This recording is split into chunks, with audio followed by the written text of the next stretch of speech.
The advice and opinions expressed by the host of Autism Live and her guests are meant solely as suggestion and should not be in any way construed as child-specific advice. The Center for Autism and Related Disorders advises working with a board-certified behavior analyst who has experience with autism before starting any intensive behavioral intervention. Any choices you make in determining your child's treatment are completely at your own discretion.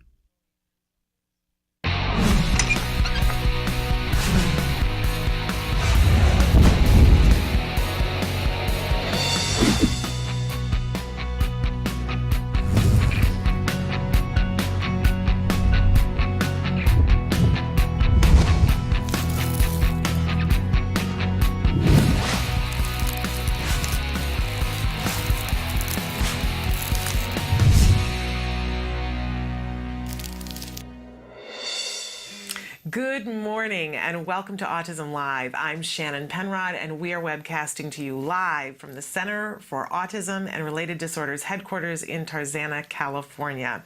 And it is Wednesday, but this is a very special Wednesday because today is April 2nd, and as most of you know, that is World Autism Awareness Day.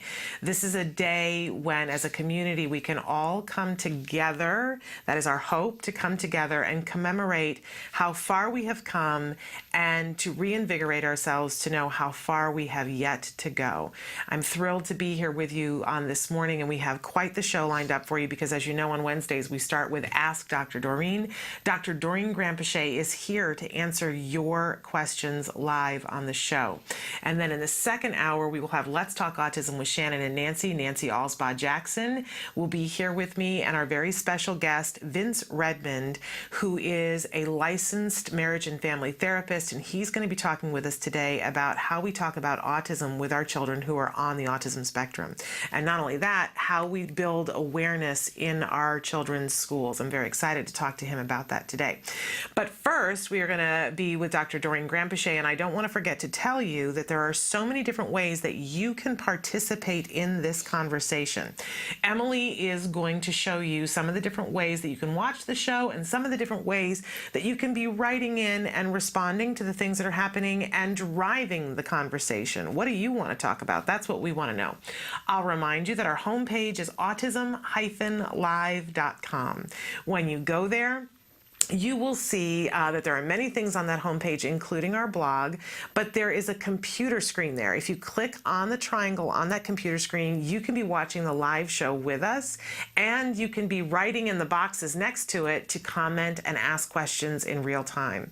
That is entirely free to you. Put your cursor in that white box, start typing, hit enter, and it shows up here so that I can ferry your question to our experts, and in just a minute it's going to be Dr. Doreen Grandpichet. You can't get better than that. All right?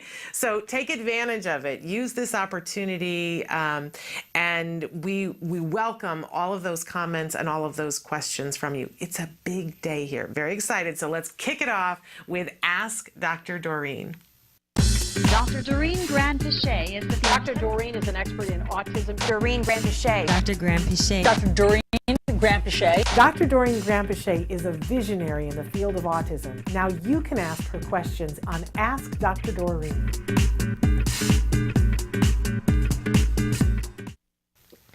Welcome to Ask Dr. Doreen. We're so thrilled. We want to welcome Dr. Doreen Grandpichet. Good morning. Good morning. Happy Autism Awareness Day. Yes, thrilled to be sharing it with you. Yeah, it's wonderful. Doesn't timing. get better than that. Thank you. And we always love to introduce you in case there's anybody out there who has not had the opportunity to know who you Right, are. You embarrass me the Yeah, first we'll get few ready minutes of every show. because here I go. I'm really going to embarrass you today. Dr. Doreen Grandpichet is truly an expert in the field of autism. She is the founder of the Center for Autism and Related Disorders, and remarkable woman. I have said this on many occasions. I would follow her into a burning building. I can't think of anyone else that I could say that about in this world. She is a visionary in the field of autism and has helped so many of our children to make progress. Thank you. And I'm very blessed. I have an incredible, exceptional team of people here at CURD, and the other companies are ARG and IBT, and they're all fabulous people. Well, fabulous people want to come and be around you because of what you exude. And I was thinking about this last night that, my child was treated by the Center for Autism and Related Disorders. So I always talk about CARD as a whole and say they gave me my child back. This is no small thing. And so when I, talk about how wonderful you are, you're included in all that because you're what drove all of that. But then the first time that I met Dr. Graham-Pichet was the most life-changing day of my life, because I heard you speak and I heard you say things, and that's when I said, okay, I would follow that woman into a burning building. And honestly, she is a visionary. She has our kids' best interests at her heart. I definitely do that. I think that's what happens with parents, is that I really, automatically I'm on the kid's side, and it's just, there's no, I don't know how you couldn't be. I'm not sure how any professional wouldn't be, and for me, I think I'm like a parent who just has a little bit more experience, I've seen thousands of kids and learned from every single one of them. But I can tell you as an autism parent that you meet people all along the way that reveal themselves to be people that are about the dollar, that are people about their stature, that are about, their ego, whatever. And I just want everybody to know that I have seen you in all different kinds of circumstances, and you are the real deal. Thank you very much. You are the real deal. So such a thrill for me to be now embarrassed me enough for today. I will continue to embarrass you because you're remarkable, and you should be told that on a regular basis how remarkable you are. Thank you very much. And you make me want to be a better parent. Oh, that's very nice of you. And that's one of the highest compliments I have to offer. But in any case, we want to get to questions, and overwhelmingly, we had so many people who wrote in and said the new numbers are in, and we've heard a whole bunch of people twist and bend and rotate these numbers around for whatever, and people would like to hear from you. What are your thoughts? And of course, I'm referring to the CDC numbers that were announced last Thursday, that here in the United States, from this every 2-year study, 1 in 68 children. 1 in 68 children, 1 in 42 boys. Yeah. Which is even more scary, I think. I have so many different thoughts about this. Of course, I'm not sure. I didn't think we'd be, I remember you and I talking about this. I think I said, well, I guess maybe it could be up to 1 in 60-ish or something like that. But, that seems kind of high to me, to be honest with you. And I've been the one saying all along, it's still too low, it's still too low. Yeah. But so now I feel like, okay, well, I don't know much about this population. So I don't know, I know that it was different states. Yeah. I know that it was an average, and there are still higher rates in certain states, like New Jersey. New Jersey's been at the top for a long, long time. Yeah. We should really be looking into why that is. Absolutely. Although I do know that also, just on a side note, that New Jersey is one of the toughest states when it comes to vaccines. You could be thrown in jail if you don't vaccinate your child in New Jersey. I did not know that. Yes. Interesting. So there's certain things like that that that are curious, the big ratio difference.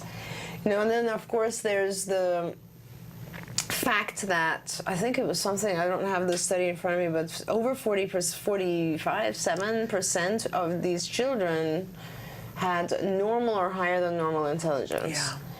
Yeah. Which is awesome, I think. I believe that one. Yeah. And I don't care what people say about this, because people will say, oh, that means that the diagnostic criteria has changed, or we've heard that a lot. That they're now looking at higher, different type of child. It's not. The other day someone said that to me. It was actually an interview that we were doing, and they said something like, well, how much of this has to do with better diagnosis? And I said, it's like, this has been said to me forever. And I have to remind everyone, like, when I started in this field back in the 70s, we're talking 1 in 15,000 children. What was yesterday or a few days ago, I was going through some documents. Oh, yeah. I was looking for some books on anxiety for my son, who's in school and needs that topic right now. Mm-hmm. And I came across some old books that I was studying when I was a student, in psychology at UCLA, and I found that looking at those made me realize that I had trained on the DSM-3 originally. And then the DSM-4, 4R, and now the 5. So I've been through multiple changes of the DSM, of the diagnostic manual, and I really have to say that if it hasn't gotten easier to get a diagnosis of autism. It has just changed the way that you look at it. But I went back and looked at it, I just had the DSM-3 at home, and I was looking at it, and I was like, that's probably easier to give that diagnosis because we just know more now. We just know a lot more than we did back then. And so it was a much broader categories that you would fit the kids into. Now it's much more specific, So it's actually, in my mind, harder to give the diagnosis now than it was back then. So that it wouldn't make sense that it has anything to do with the diagnostic. And the truth is, we all know it's increased. There's no question it's increased. I mean, I heard on the news, I think yesterday, this is the most rapidly increasing disorder in the United States. There's nothing that's what was this, another 20%, what was the growth again? 30% 30% over the again, last 2 years. And then 60% over the last 4 years. And if you just keep looking, I can't even go back to the days when I started. That's just a huge, huge increase. Yeah. So we know that it's real. But what I've always said is that the children that we see, that it is a different form. It is different. No question that in the past, 30 years ago, it was more severe. There's no question. I used to have children that were, one out of every 4 or 5 kids back then was severely self-injurious, And you haven't even seen that. I haven't seen that level of self-injury for years. It's interesting that you should bring that up because we had a question that came in from a viewer last week, a dad who said, how come we don't see everybody talking about the more severe kids right now? Yeah. He's got an older child, and he said, it's frustrating to me that I feel like I turn on things, and including our program. He was being critical of our program, saying, I feel like you guys focus on the kids that aren't in that severe category. Why aren't you talking about?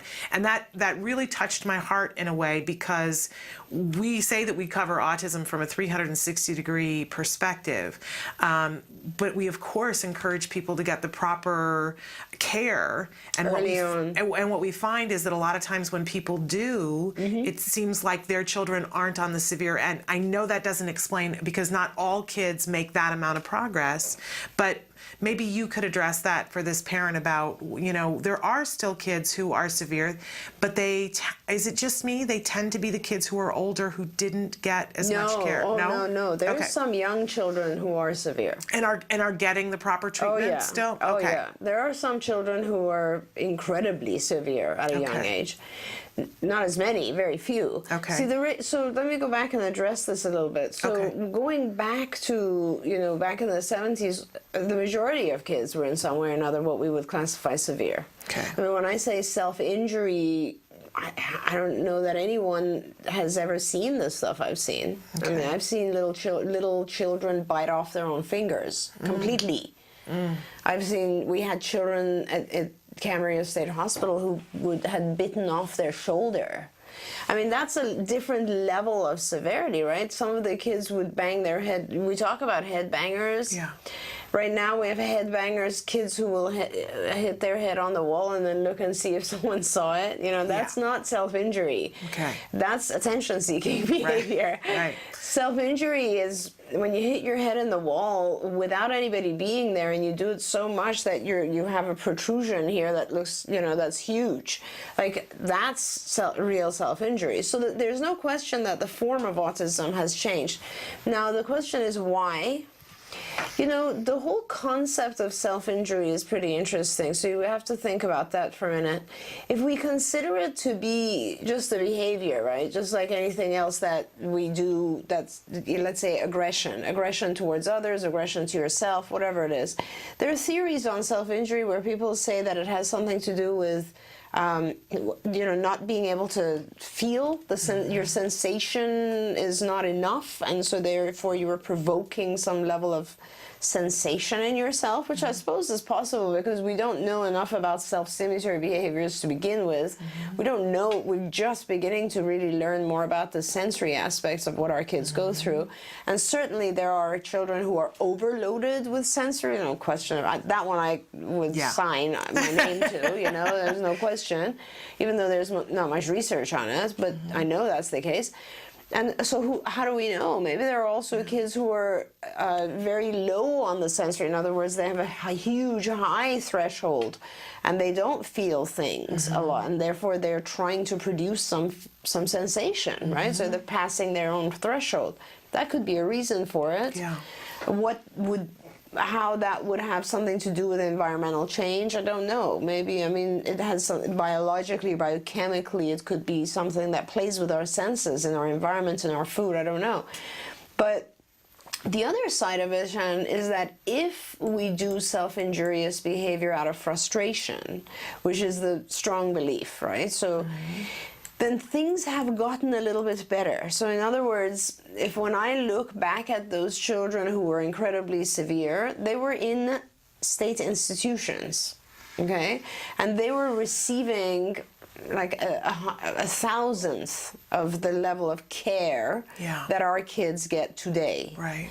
So that could explain some of the drop in that we have learned in the field of behavior analysis, the field of special care, special education, has learned how to understand these children better and how to understand the function of their behaviors in a way that we make life a little bit calmer for them. You know, of course, if you are hitting yourself because, or if you're aggressing or whatever it might be because you're in pain and someone helps alleviate the pain, obviously you're going to do that behavior less. You're not in pain as much, right? So I think we've definitely learned to take care of our kids better than we used to back then. I mean, but in the 70s, there was still a lot of experimentation. There was a lot of intervention that involved punishment. Yeah. Pretty severe punishment. So, and even it wasn't until like maybe 15 years ago that schools even stopped doing timeout and restraint and all this sort of stuff. So things have become much more civilized, let's put it that way. And that might be showing a positive response. Now, having said that, we do certainly, I have children who are maybe, I don't know, 6, 5, trying to think of my youngest kids, who are very severe. Okay, and so these are the things that I see. When I say severe is a silly word. It just doesn't mean anything. But what I mean is that they're the hardest to manage for their parents, for anyone else. They're just the hardest. Why are they so hard? It's because they function at a different speed. If I had to kind of summarize the things that keep them, like, you know, put them in some group, they definitely function at a different speed. They're all super, super fast. Okay. So they're not regular speed, so they're not really catching a lot of what goes on around them. They're very sensory kids, so they either have touch aversion or they need, like, you know, they need to be held on, and it's very sensory stuff. Visual sensory, a lot of visual sensory going on with the kids where they're looking at things. So they have severe, you know, what now we now call sensory dysregulation. Okay. And often they have biochemical issues. So for instance, they might be in pain. They have a lot of GI issues. Most of my severe kids have GI issues. And the combination of having pain and having being severely disturbed by your environment's sensory input and your brain functioning at a different speed makes it virtually impossible for them to learn. Makes it almost impossible for them to learn. So we get, you know, like, I'll just give you examples. Like, so I have children where they have, you know, 10 times a day diarrhea. Yeah. Okay. So you know this child is in pain. Yeah. And he has pretty much no nutrition or nutrients going to his brain anyway. Extreme sensory. So everything kind of sounds startle him, lights bother him. oh my gosh, like the visual input, I don't even know what his visual input is because he's so restricted. He can't match two items, and it's not his intelligence, it's simply because he doesn't see things the way we do. I mean, we had to modify even the most basic lessons of matching, putting two objects that are identical, because we know his auditory input is very affected. We know his visual input is very affected. We know he's got a ton of sensory issues. All he wants to do all day long is run back and forth and go ee and all this sort of stuff. And guess what? Like, what we could do, we had to make all of his stimuli textural so that he could actually, just like a blind person, feel them and hear them. So they had to have some sound too. That would help him identify what's what. And that was the only way it would work with him, as well as, of course, we gave him his own sort of comfort areas. Everywhere he goes, so we've taught him how to use sunglasses, how you put headphones on to avoid sound, go sit in a beanbag and put your music on to calm yourself however often you need it. He's been on a very restricted diet. But yet, and I've worked with him for a few years now, and so yet as he approaches 8, 9, and 10 or whatever it is, it's still, he's so far behind in terms of, because we can't get through and teach him these things, because how do we learn? We learn through our senses. Right. So, very long answer, but that's kind of where I see it with my very severely affected children. I think it's those three components, their sensory and their activity level, and some form of biochemical, whether it's pain related or just inflammation, or and it's tough. How can you pay attention? How can you learn? How can you look at something if you have all of those issues? Right. It's impossible. But does it seem like that some of those kids now are being helped by some of the different, in a more extreme way, that for some kids it's not getting there yet, but for other kids it's kind of like you and I were just talking about the diets. Yes. Right. It's similar in that sense that if you have a slight reaction, then you can kind of go on a diet and make some mistakes. Right. And you'll still be fine. Right. Okay. If you have a mediocre reaction, then you can go on a diet but you really shouldn't make mistakes, but maybe a tiny, like we were talking about VSL. Yeah. And if you take VSL3 and it's dairy, it has slight amounts of dairy or something, will it affect you or not? It really has to do with your reaction, right? And then there's other level of reaction or allergic reaction, and that would be when you're like our kids, right? Where you absolutely have to be very strict. Right. And that you cannot, if you have a tiny amount of dairy, it'll throw you off for a week. Yeah. Right? Yeah. So for those kids, you have to be much better in the diet, much more correct, much more precise. And that's the same thing with our severe kids. Yeah.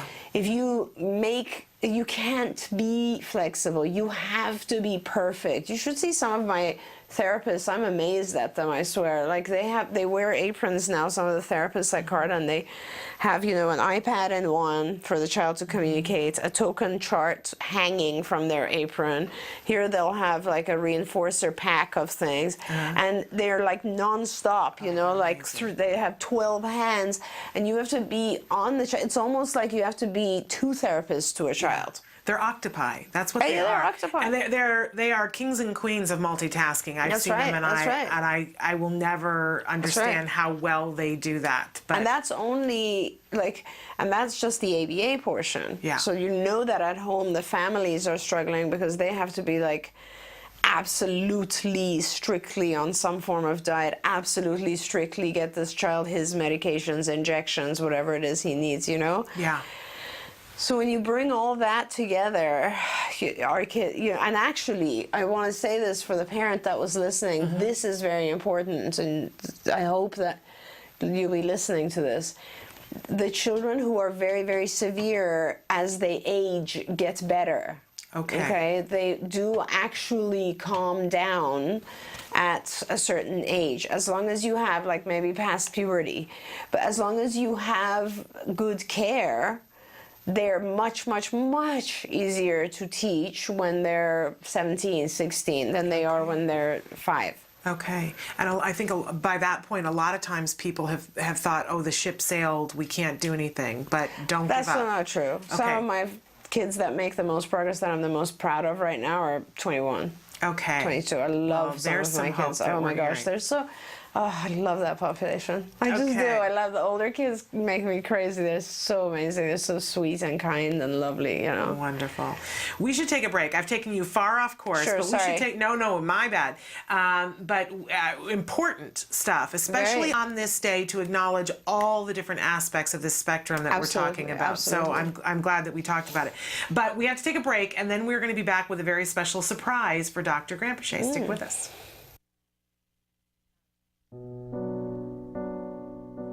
When you find out you're having a boy, you always think like, oh, he's gonna play football, he's gonna do this and that. And then when he's diagnosed, all those things get washed away. It's like that piece that's always in the back of your mind, you know, where is he, what is he doing, is he safe? We really didn't know what we were dealing with. I wish that they could have directed me a little bit more and provided me some information. I was a young mom. I didn't know what it was like to raise a boy, despite a boy with autism. Hundreds of thousands of families are not getting the help they need for their children with autism all around the country. ACT Today is determined to bridge the gap. These families really have to go through a lot to get a grant. The application process isn't easy. The records, the diagnosis proof, they're really battling for their kids. So when we can give them a grant, it is so wonderful to see that they succeed in getting that help for their children. Our founder, Dr. Doreen Grampachet, is an amazing woman, and she is one of the world's foremost authority on behavior of children with autism. She's extremely knowledgeable, and she oversees every single grant we give. She is part of that process. People may think of autism care and treatment as simply schooling or therapy, but we provide important safety supports, things like fencing, for example. The whole family's living in fear of that child running out into traffic. I recently delivered an iPad to a little boy with some of the apps that are out there for children with autism. Miracles happen. I got the iPad from ACT. From ACT, What yeah. did it say? Can you repeat that, Dustin? I got the iPad from ACT.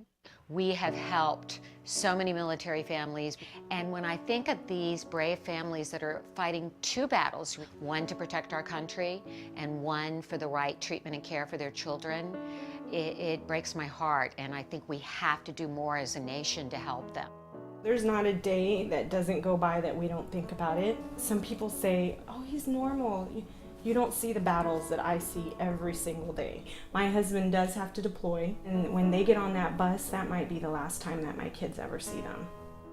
So I called and they informed me that he had received the grant, which was like a blessing from above. I was just like speechless. I just started to cry because, without it, we would have been lost. The ACT grant was a total miracle. Without that, we wouldn't be able to receive the service dog. So we're so appreciative what they've done for us as a family.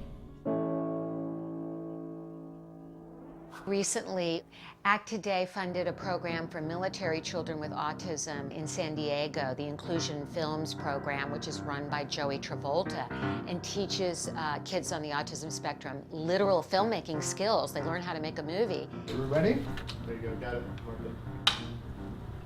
Okay. Everything that goes into the process of making a film goes into everyday life. So they're learning life skills, they're learning to collaborate. It was really nice to know how much they were enjoying this camp, and they're with people who are supporting them and are making them feel great about themselves and their differences and their similarities. And I get two kids that are working together and apart and together and apart, so it's an interrelationship as well as a camp and a learning experience. It's so fulfilling when I get letters. One stands out for me, a boy who was 14 with Asperger's, and we gave him a grant to go to a drama camp. He wrote to us and said, "Dear Act Today, thank you for letting me belong for the first time in my life." These kids are remarkable. You know, we underestimate them. They're so knowledgeable, they're so capable, and we can change the life of a family, which means changing the life of a community.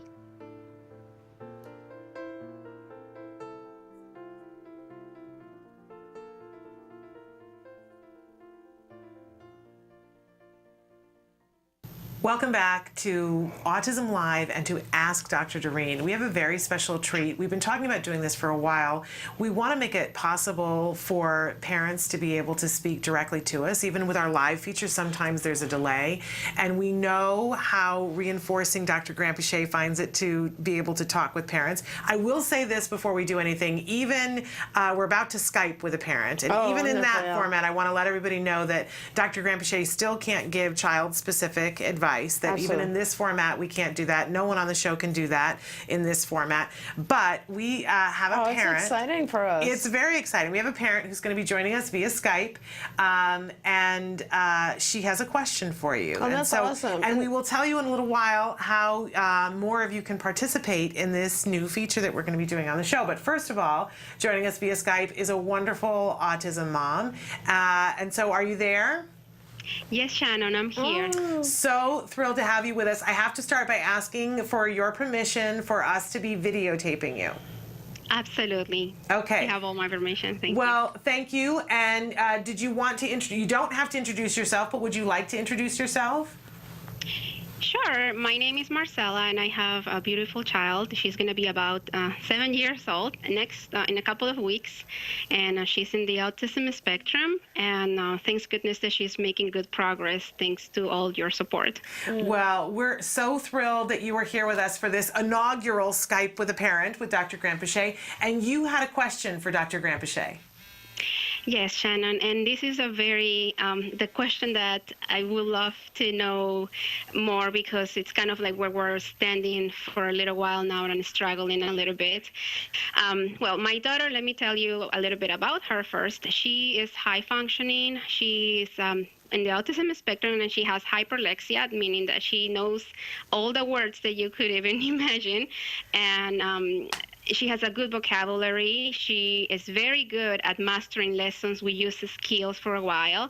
So any lesson gets mastered in a couple of hours sometimes on the table. Wow. So when the therapist speaks to her, she's do intraverbals. She can ask WH questions, answer WH questions. But when we try to generalize it to the peers or family members, like even to us, can you go ahead and ask Papi, how was your day today? And then she has to be prompted, and nothing, we're stuck there for a while. She has a very good eye contact, and she's very intelligent. But the way we were trying to do this, so just to tell you where exactly she's at, is, for example, if she's playing with a dolly, or if she's eating something that she likes, and we ask her a question like, say, you want to go play with us outside, or why don't you ask your friend, hey, you want to play with me? And she completely doesn't do it, ignore it. So we hold the toy or hold the whatever she's entertained with, and then she knows, oh, okay, so you're playing the game, I have to answer to you, and then she does answer. But nothing comes voluntarily, it's not spontaneous. Everything has to be prompted. And we know she has the language, she's just that little, I don't know what happens. So that will be my question. How can we improve that, and what technique or what can we do from now? So to start this, though, I have one quick question. Before your child was diagnosed with autism, had you ever heard of the term intraverbal before? No. Okay, so let's start there. And I love that you know what that is now, but maybe, Dr. Grant-Pichet, if you could start by explaining to the audience at home what an intraverbal is.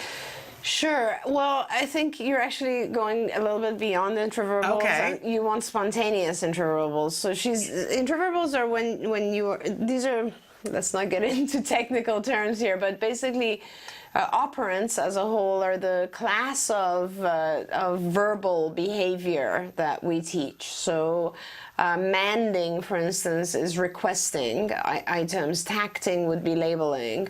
Introverbals are responding to something in the environment or something that isn't necessarily present. So that would be, for instance, what was mommy wearing today? Blue. Or what color is the sky? Blue. Right. Whatever it is. But it isn't prompted by some direct object or something in your environment. So that's sort of a very watered down definition of what introverbals are. But what I think this mom is asking about is, Marcel is talking about, is that she wants her child to be a little bit more, first of all, spontaneous is the ultimate goal, but I don't think we're even there yet. I think what you're saying is that you want her to respond or to use her language faster. Because right now it seems like you actually have to hold the object for a while until she figures that she's not going to get the object unless she vocalizes, right? Okay. Right. So you have two things that you can do which are pretty simple. First of all, she's hyperlexic, so you can use word card cues to prompt pretty much anything. And you can flash them even. With our kid, in other words, you can, if she needs a prompt with anything, whether she does or not, in this case I don't know, but if she needs a prompt with anything, you could write it down, what her answer should be. And then you can just literally show it to her initially and then just flash it. And then after a while you can just flash a blank card and it'll be a reminder. And after a while you'll just touch the card and it'll be a reminder, and you fade that out. But in her case, I think if she's figured out the fact that a vocalization is required in order to get an object or get the next stage of wherever she's going, but she waits, then what you have to do is you have to make her understand that it's her response speed. So you have to make her understand that she needs to respond faster. So let's say you'll say, what do you want? And you want her to say, I want to go outside and play. And you'll not allow the door or whatever. You won't allow her to go or get an object until she says it, and this drags on. So time the duration that it takes. This is called latency, Marcel. So you will time the period of time that it takes before her response. That's the latency to the response. And now you have a time frame, let's say 15 seconds, average. So you'll take maybe 10 segments and you'll average them. And now your point is to decrease that.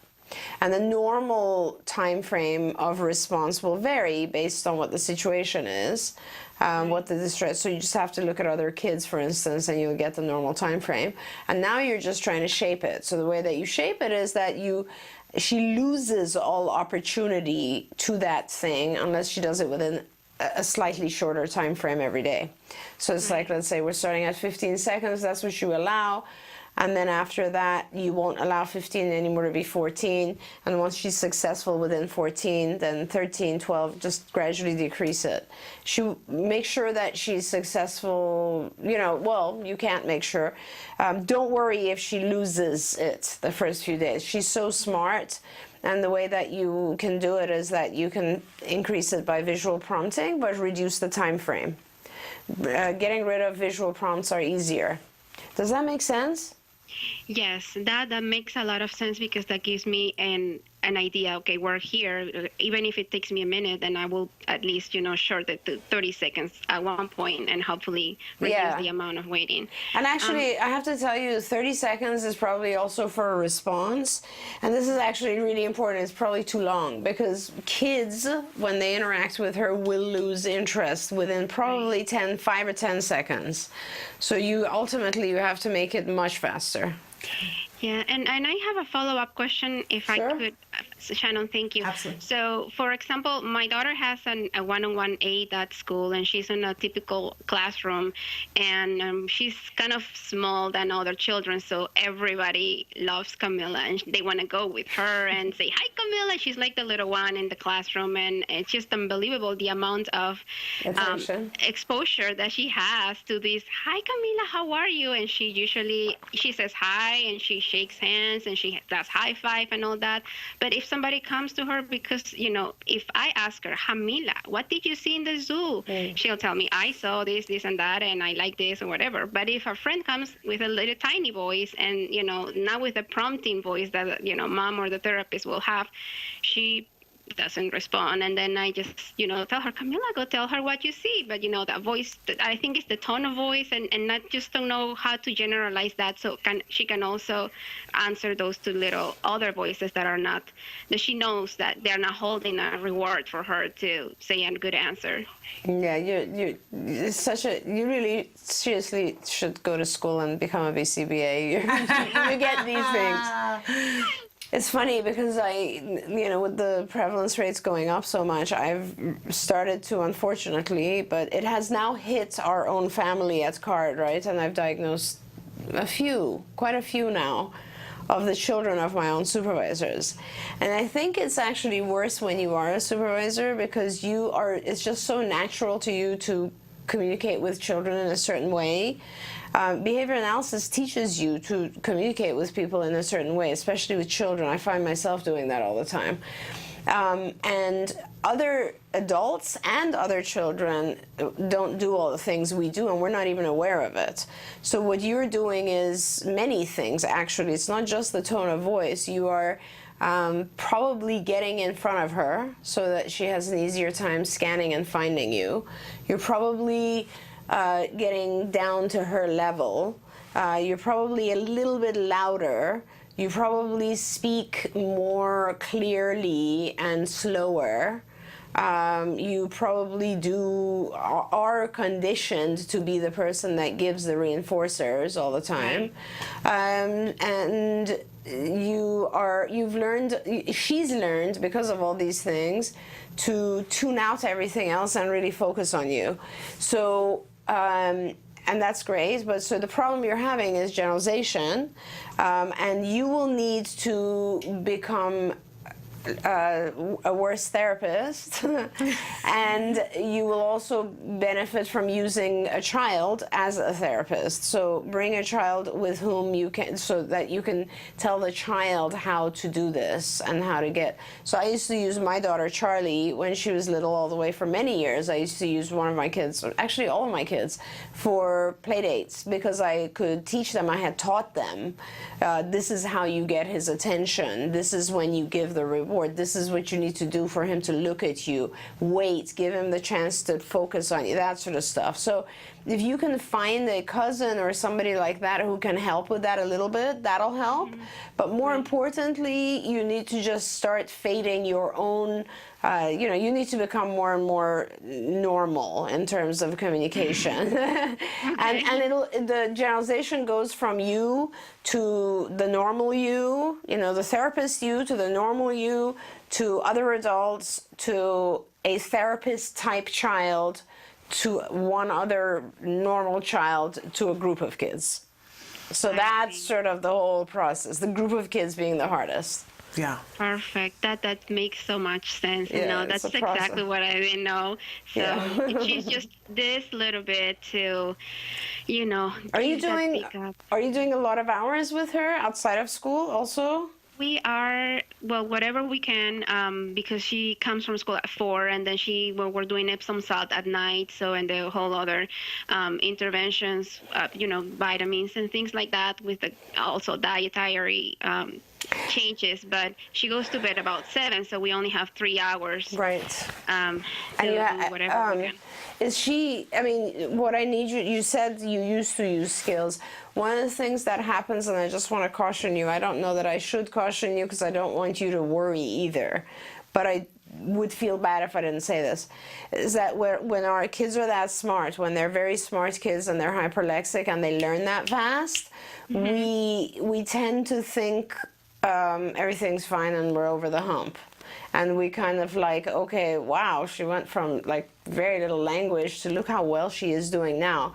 Yeah. How well she is doing now is not your goal. Your goal is normal development. Yeah. So don't don't stop the intensity until you reach normal development, because we get lazy with it. As you know, our kids start to function, they don't have behaviors anymore, they're doing okay, academically they're very strong, you know, that sort of thing, and then we stop paying attention to the things that are still there.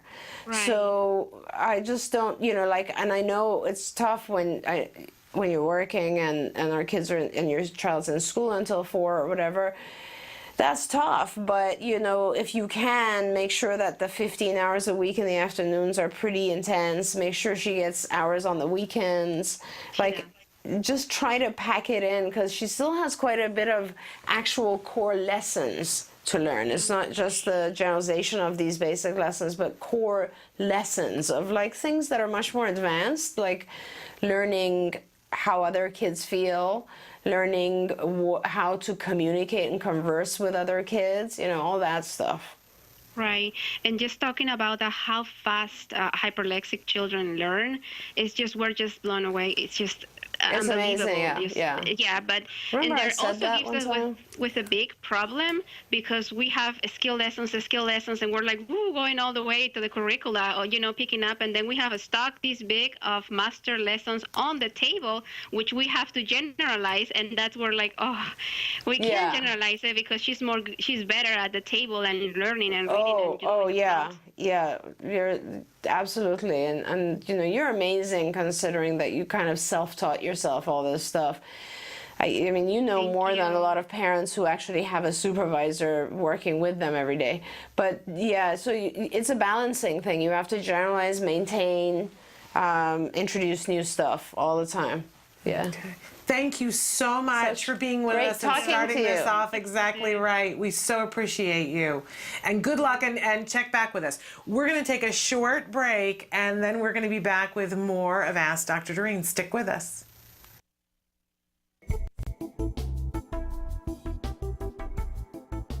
Skills is an online program that provides assessment, curriculum, positive behavior support planning for challenging behavior, and progress tracking, and it does this all in one place. The skills assessment and curriculum addresses 8 areas of development, which even includes advanced higher level areas such as executive functions and cognition, which pretty much makes skills the only ABA-based set of curricula for teaching more complex skills, things like problem solving, planning, self-management, perspective taking, and even inferring and predicting others' private events. Skills is a 4-step system. Step 1 is to add the child to your account. Step 2 is to start assessment. The skills assessment is the only ABA-based assessment with psychometric research demonstrating the language subscale to have excellent reliability. Every area of human functioning and typical child development from infancy to adolescence was researched, making the skills assessment the most comprehensive of its kind in the world, and we're quite proud of that.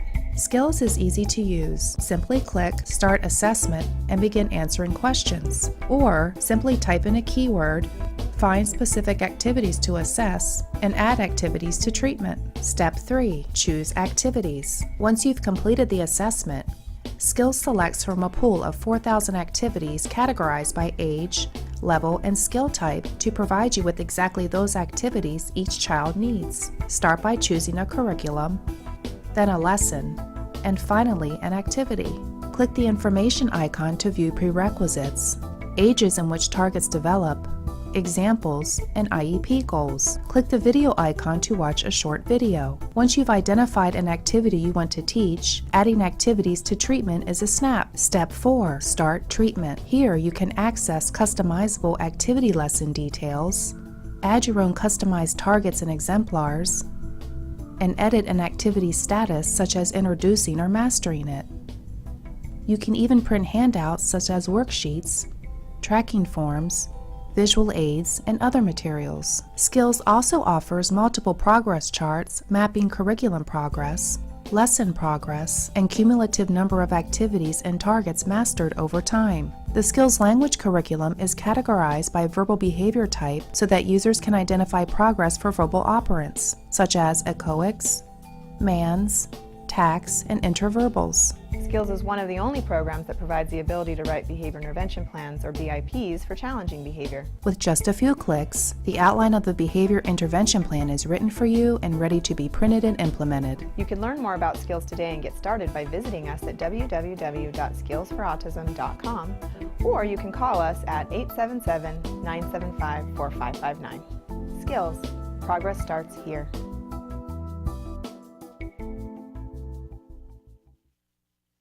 Welcome back to Autism Live and to Ask Dr. Doreen. We just concluded our very first Skype call with a parent live during Ask Dr. Doreen, and I want to let all of you know that that's an option that you can participate in. If you're intimidated by the fact of having the camera, though, you don't have to have a camera on you. We can Skype with just sound. It's like a phone call. So if you'd like to do that, make sure that you email us, because it does take some foreplanning to be able to do that during the show if you'd like to ask a question live. A couple of questions that we've had come in this morning. Thank you, Dr. Doreen and Mrs. Shannon. I love it when people call me Mrs. Shannon. It's one of my favorite things. Yeah. I love you people. This is from India. My daughter is diagnosed with PDD NOS, 2.5 years old. I want to access Skills and I want to know payment options. Thank you. And I brought it up just to make sure that I was giving good information. If you go to skillsforautism.com and you want to click for parents, and it gives you choices of how you want to pay, because you can pay monthly or you can pay, there's a savings if you pay for the entire year all in one fell swoop. But then you continue on to pay for it, and your choices are Visa, MasterCard, Discover, and American Express. Right, and I think you can also, I'm not sure now, I'm not involved with the marketing aspect of stuff, but I think if you get other families, if you're a group, you get a group discount as well. Absolutely, yeah. Absolutely. And you have a free period of, what, 2 weeks, I think? There's a 14-day free right. trial that you can do, and there's 2 different trials that you can do. There's one where you give the credit card information, and on the 15th day, yes. if you don't cancel it, your card will be charged. But for that 14 days, you're not charged. Right. But you must cancel before the 15th day, or you're automatically charged for the next month. The other one is called Skills Lite, and for that one you don't have to give a credit card. You can look at it for 14 days, but you don't get to look at everything. You get to look at portions of Skills that you can get a really good idea of what it is and how it works. We have that. That's great. Yes, because some people are squeamish about giving the card. To do that. I don't like to either. Whenever it's a matter, I have to be pretty sure before I put my card in. Well, because I have no attention span, and so I know that day 15 is going to come, and whether I liked it or not, I'm going to get charged for it. So yeah. I'm more comfortable with doing, but you don't get access to the whole thing, but still it's there, and you get access to enough that you get a really good idea if this is something that will be helpful to you, as I believe that it will be. So you can choose between those 2 trials. With Skills Lite, at the end of 14 days, you're given a passcode, and at the end it doesn't work. Right, and I think also now you get the BIP builders BIP included builder. in all of that, and yeah. BIP builder and the CIFA, right? Yes. The card indirect functional assessment. What a name That's we what picked. CIFA means. And also, I would really recommend people do it right now, because we will, within the next few months, roll out Skills Book. Okay. And then you'll get Skills Book. All right. And that's so my favorite that's a part reason of the to whole sign thing. up. All right. Remarkable. So that's how you can do that. Skillsforautism.com, and those are the payment options. It walks you through it very easily. I just looked at it to make sure it hadn't changed from when I did it, and it's very self-explanatory. So good luck with that, and write back and let us know how you're loving it. Yeah, and let us know how things are going in India and what you're doing there for autism. I'm very, very interested in doing something in India. Yes. We have some staff out there, actually. We've had more and more parents writing in from India. It makes me very excited. Okay, so the next question. My son is 7 years old, on the spectrum. I have a question about how to help me with a humming, almost like a growling with his mouth shut sensory issue. What can it be replaced with?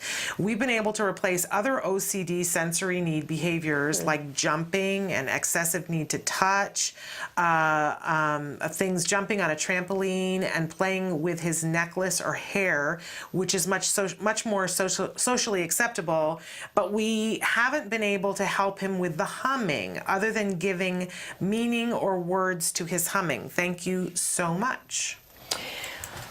Well, I don't know, maybe some of my suggestions will help you. I don't know exactly what the humming's like, but here's some suggestions.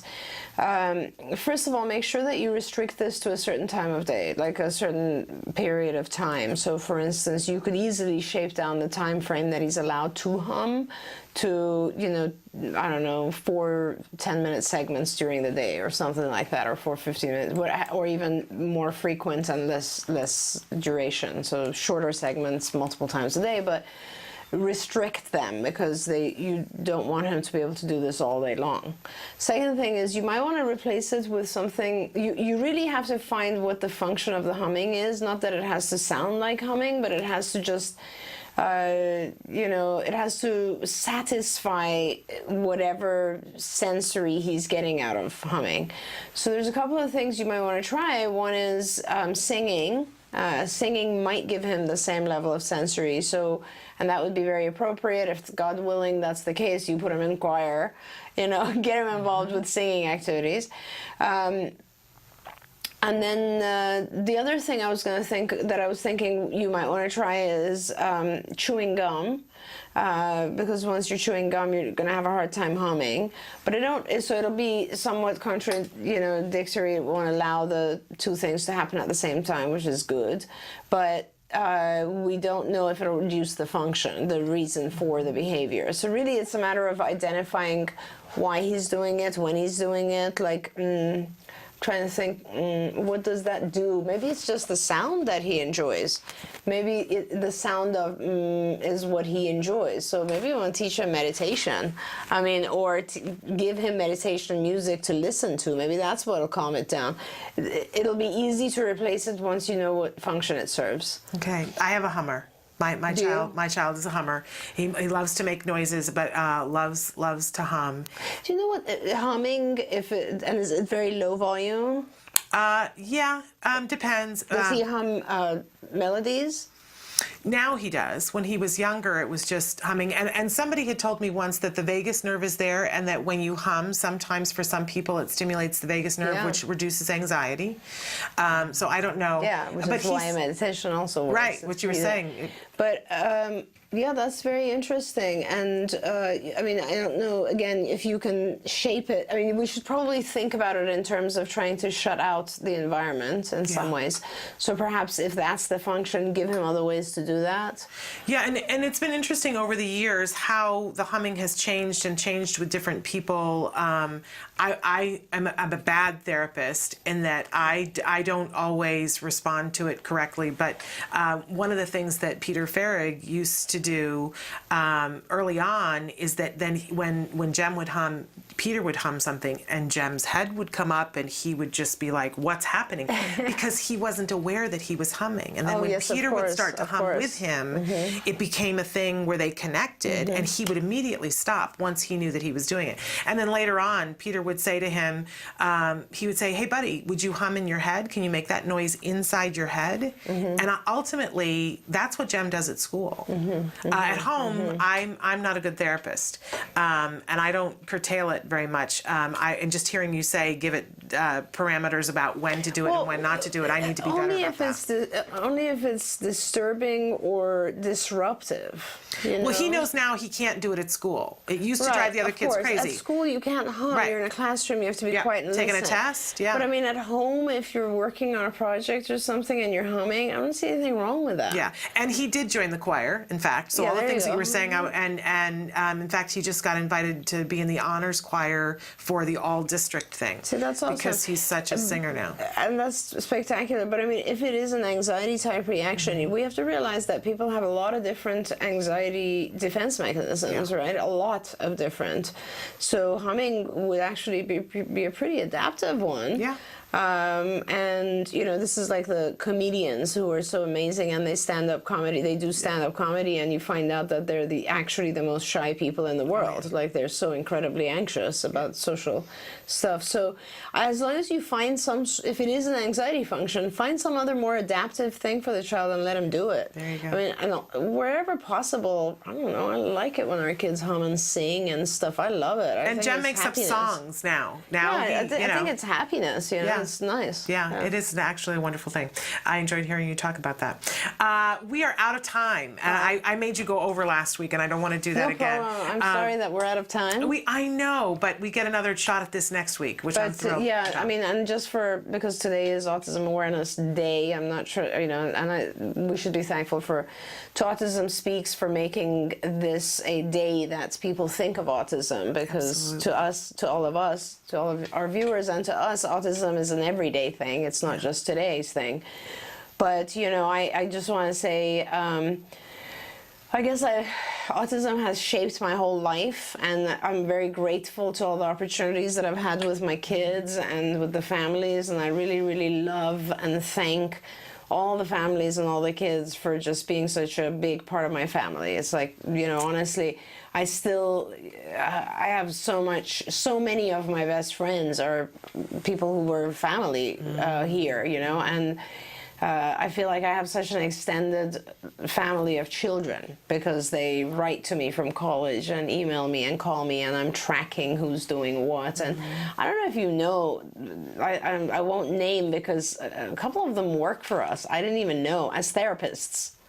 I'm aware of one of them. That's pretty crazy that I found out about that. I was like, oh my gosh, that's amazing. It is amazing. So I just want to, send out blessings, I guess, to all families and our kids out there, and wish you all the best, and I guess tell you I'm honored to be part of this family. So. Well, we are thrilled and grateful and indeed lucky that you are a part of our family. Thank you. And we lean into you as the visionary that you are, and listen to your wise words. Thank you I'm very all much. weepy now, but we couldn't have picked someone better to follow. Oh, thank you so much. No, thank you. We are going to now take a weepy break. I am anyway, and we're going to go to the A word. This is the ongoing documentary being made here at the Center for Autism and Related Disorders, following a little boy, Jack Riley, who was diagnosed with autism at the age of 2. And at this point in the series, we see that Jack Riley is making a tremendous amount of progress. Getting this early intervention, quality ABA, is so critical, and getting it as early as possible. But don't be fooled. It's not an easy thing. It's hard on the families, it is. But take a look at how Jack Riley's family is making this work so that he can get this beneficial treatment. And then after that, we'll be back with Let's Talk Autism with Shannon and Nancy. Nancy Alspaugh-Jackson will join me. We'll have Vince Redman, marriage and family therapist, talking with us about how we talk about autism with our kids. And Nancy and I have a big surprise for you as well. You're not going to want to miss any of that. But first, it's the A word. What are you doing? He knows more about this than I do. It scares me. We're watching Happy Feet right now, and it has helped us in his feeding. As per a suggestion, we stop it and make it fun for him to take his next bite. Take a bite. Take a bite.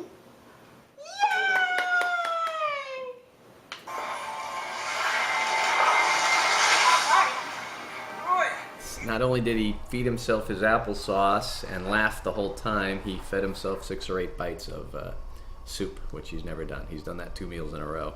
So looking forward to today. We're hoping that we've made a positive change in his eating, but we will try it at approximately 12:30, I guess. We will do the same thing. I'll give him some soup and some yogurt with a banana chopped inside. And I will try to get him to watch this and sort of feed himself. Right, bud? Come in! Hi. Where are you? Oh, hi. Hi, Jack Riley. I'm my friend. Do you remember her? Miriam is a new therapist working with Jack Riley. Today, she's shadowing Jessica to observe and learn from her. So right now I'm just going to probe to see what he knows, so I can find a new target for him. What is it? No, try again. What is it?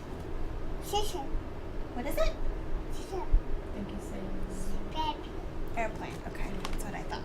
Okay. What is it? No, what is it? Hey, you need to do work first and then you get the toy, okay? What is it? No, you need to look better. That's unusual. You need to look better, buddy. Nope. Try again. What is it? Go. Do you want your toy? Toy? Okay. Well, what is it? Okay, thank you. What is this one? Snake. Good. What's this one? Door. Okay. What's this one? Hippo. Whoa, hippo. That's so good. Hippo. I think we're gonna do chicken. And then we're gonna be moving into matching soon, where we're gonna match 2D pictures to 3D objects that we have to have momentary stimuli. So we're just gonna use like objects that are around his house, so that we have the object that we can match it to, so it's a lot easier. And then after he gets the identical, then we're gonna move into similars. So like different colored balls or different cars. Alright, bud, you ready? Okay. You ready? Ready? Give me 5. I got you. Oh, you're so easy to tickle. Hi. Give me 5. I got you again. You're so easy. Give me 5. I got you again. You're easy to tickle. Okay, one more time. I got you. Where's the tickle spot? It's right here. Okay. What is it? Say chicken. Chicken. Good. What is it? Chicken. Say chicken. Good. What is it? Chicken. Chicken. Good. Sit up though. What is it? Chicken. Chicken. Very good. All right. Here you go, kiddo. Watermelon. Watermelon. Pineapple.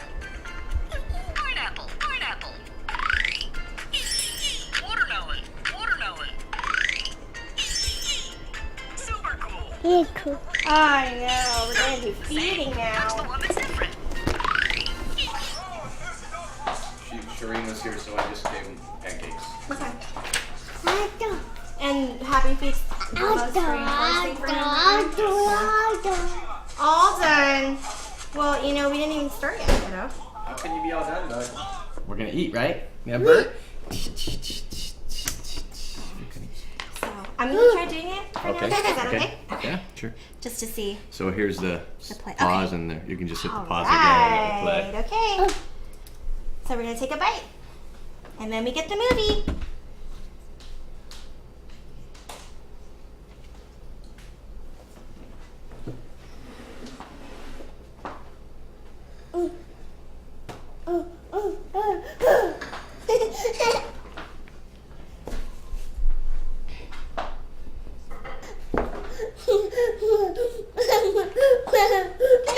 Take a bite and then you can have the movie. Do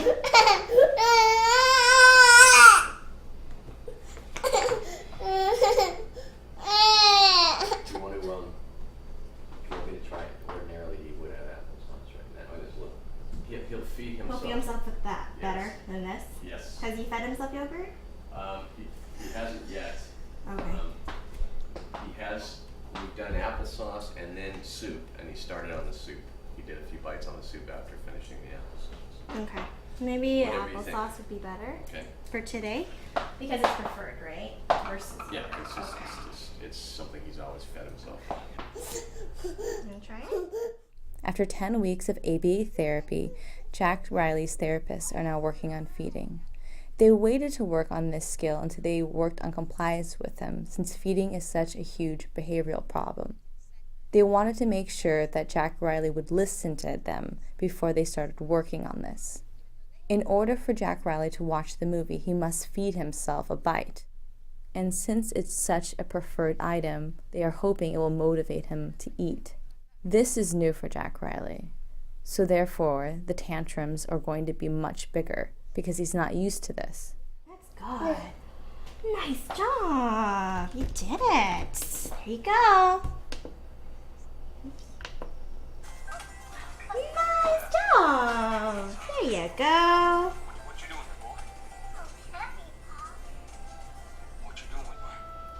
All right, let's take another bite. One more bite. Wow, very good. There you go. Okay, take another bite. People. Yeah. Is Mambo there? Take another bite. Yeah. Awesome. Let me see. Oh, all right. That's good. So when he does that, what happened earlier? He's really upset. In the chair? Yeah. And he'll just step in and Walk away. just walk away. Good, eating. So yeah, just don't even say anything. And you know, when he's done doing his thing, you can just present it again. Still swatting away. That's okay, just walk away. Okay. Because part of it could be, the reaction. Attention. Yeah, the attention that he's looking for. And if you just kind of walk away, then he doesn't get any of that. Right. So hopefully that'll subside, and that's what it is. But we'll see what works, what doesn't work. Well, we had a great dinner last night with him because Cheryl does this dancing, but she's goofier than I am. But and he just cracks up and eats, and she kept turning it off, but she made it kind of a game. All right, you want some more mambo? You want some more movie? Yeah? Yeah. Happy feet. You give me a high five for eating all your applesauce. High five, you're leaving me hanging. Jessica is giving Jack Riley verbal praise for finishing his applesauce because it motivates him. Feeding is a new skill for him, so each small step he makes is met with large enthusiasm. The hope is that the excitement that he sees from his parents and therapists will motivate him to do it again. Right here. Ah, you got me. Want some more movie? Yeah? Okay. Here you go.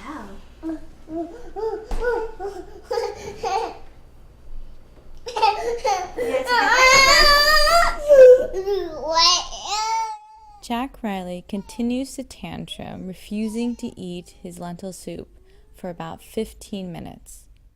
All he's had to eat so far for lunch is applesauce. Jack, want a cracker? Get something more in you, okay?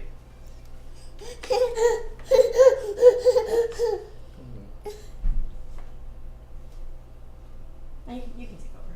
Okay. Alrighty. I just wanted to see if he would feed himself the soup, but that's okay. We can do that another day. He might just be mad now. Yeah. You want to just take a bite? One bite. No, watch this. You kidding me? Ding, ding, ding, ding. Take a bite. Take a bite. Take a bite. I know. You have to earn it, though, huh? Life gets tough. That's how you get paychecks. You earn it. Right? Whoa. Whoa. Whoa.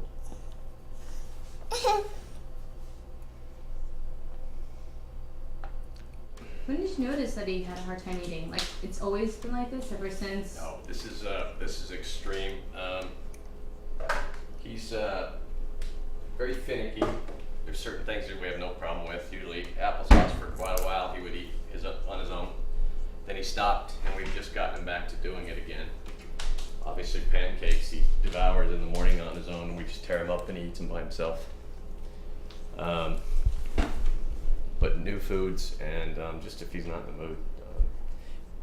I feed him probably most of his lunches because I'm home during the day more often than Cheryl is. And she's more apt to feed him dinner. She probably does a better job than I do, but we do it a little bit differently. But this is extreme, to be this upset at his soup. I don't think he's digging the fact that the movie's just not on. Usually he just gets to watch the movie, and we haven't really tested him on that. Good morning, and welcome to Let's Talk Autism with Shannon and Nancy. Hello there, my friend Shannon. Hello, my friend Nancy. Would you like to explain to our viewers why we have CAN written on our foreheads? Okay, well, we've talked about this a little bit, and I said we were going to reveal today. So CAN stands for Coverage for Autism Now. And Nancy and I have had the benefit of having a child that was able to get good quality ABA, and we feel that it's important to stand in unity with all of the families who don't yet have the benefit of that. There are too many families that do not have this benefit. I can tell you that I just learned 2 days ago I know, you get emotional. No, you know what? Because it's something to be emotional about. That my son's ABA therapy would be picked up by our insurance company again for the next 6 months. We literally did not know whether we were going to have to move, to get him in a different school district for better aid.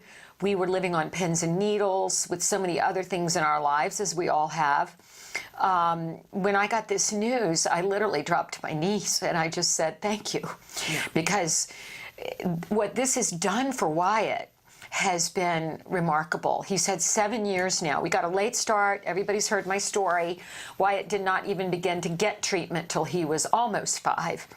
And what the last 7 years have brought to our family of having qualified behavior therapy, applied behavioral analysis, I cannot tell you. We would never have been able to do this on our own.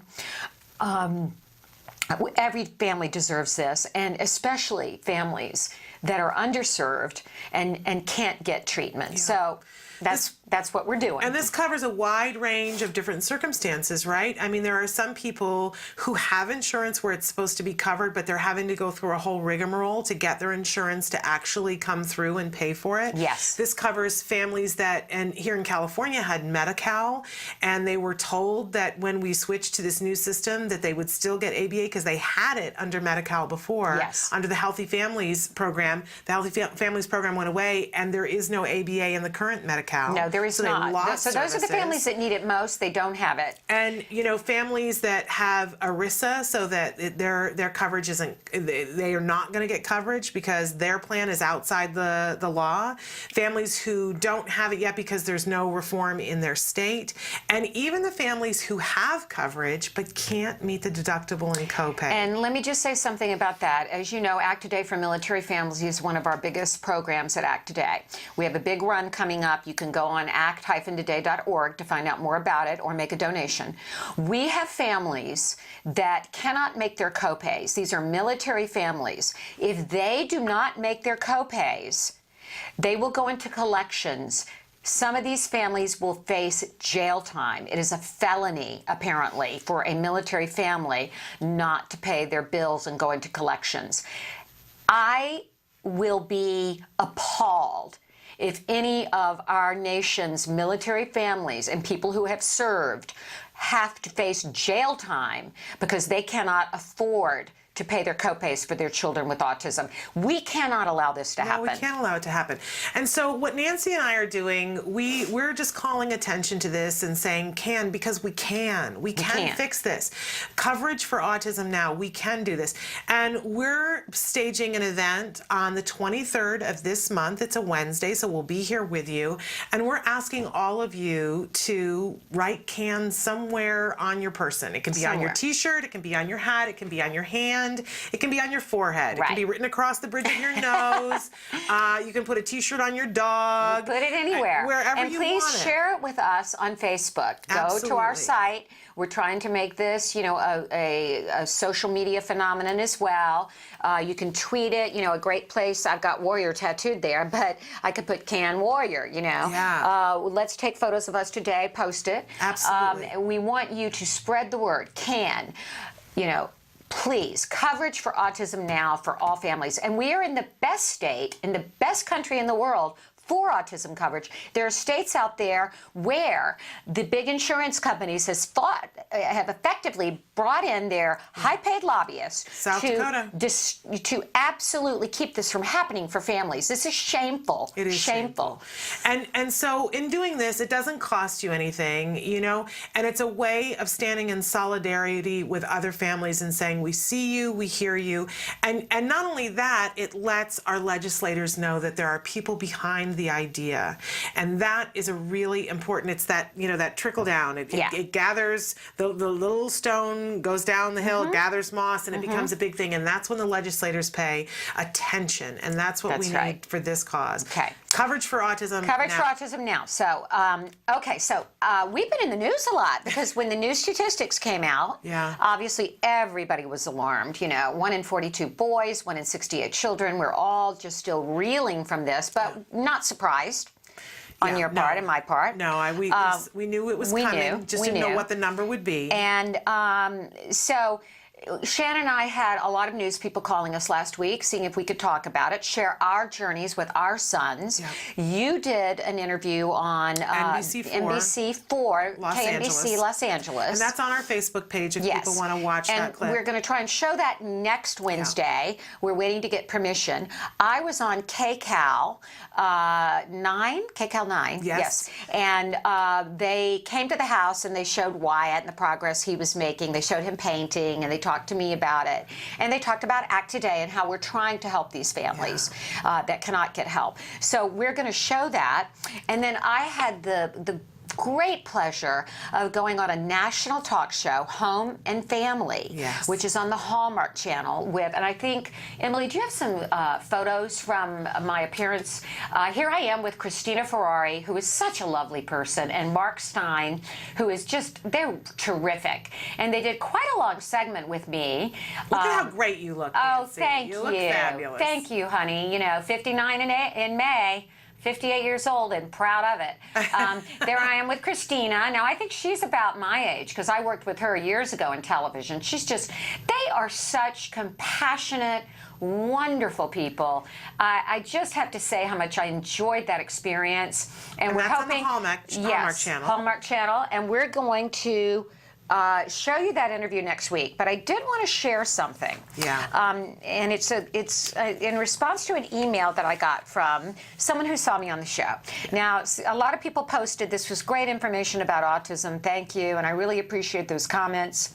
But you know that if somebody doesn't say something negative, then you really haven't made an impact. Clearly you made an impact. So a viewer wrote to me on our page. She tracked me down and said, well, I'll read you. It's very short here, and I'll read you what she said. Okay. On Monday, March 31st, I was fortunate enough to be featured in a segment on the Home and Family Show on the Hallmark Channel, covering the startling new rise in autism to 1 in 68 children. As April is Autism Awareness Month, the segment focused on my journey of raising a child with autism and advocating and fundraising for other families as the executive director of Act Today. I spoke with Christina and Mark, both insightful and compassionate interviewers, of the struggles my mother had experienced raising a child with Down syndrome, and how I had feared having a life like hers in my younger days as a young, hard-driving career woman, as part of my denial, really, over my son's diagnosis as well. A viewer took issue with my comment and wrote to me via email. I'm reading you her exact email. I seen you on Home and Family today. I just want to say I did not like the comment you made about having a Down syndrome brother and what you seen your mom go through. Let me tell you something. Down syndrome kids are God's kids and very special people. I was raised with an aunt of Down syndrome, so I'm very partial to someone that has a disability. I hope you are being an autism advocate because you want to and not to make money. I don't make a habit of contacting people, but this was just really upsetting to me. So I wrote this woman back, name withheld. I received your comment in regards to my interview on Home and Family. My brother David Alspaugh was a blessing to me, and my family loved him unconditionally. He lived with my mother and father until he died at the age of 38. I never said anything to indicate we did not love him, but I did say that my mother had a difficult life, which she did, due to the fact that there was very little support for her. My father traveled constantly in his job to support his family, and she cared for 3 children, including a special needs child, often alone. When my brother David was born in 1959, my mother's obstetrician told her not to hold him and not to give him a bottle, but to put him immediately into a home. She took that baby home, and she loved him with a fierceness that cannot be measured. And she fought against ignorance and prejudice like that her whole life. And if that's not hard, I don't know what is. And trust me, raising a child with autism is not an easy road either. Fulfilling and rewarding, yes, but not easy.